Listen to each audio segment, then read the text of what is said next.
আসসালামাইকুম প্রিয় বন্ধুরা, সবাই কেমন আছেন?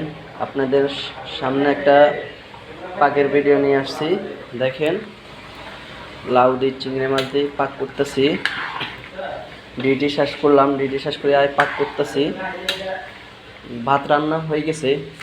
এই যে ভাত আপনাদেরকে দেখাচ্ছি, ভাত রান্না হয়ে গেছে। সব কিছু মাছ ভাজি, এখানে মাছ দো ভাজি করবো এখন।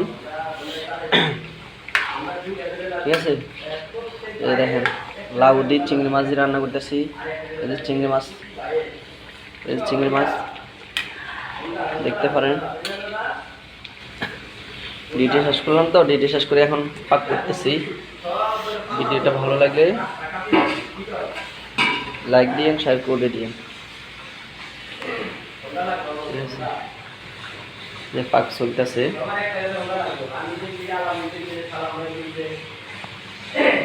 এই যে ভাত রান্না হয়ে গেছে, এখন খেলে সবজি পাকাচ্ছি আর মাছ ভাজি করতেছি।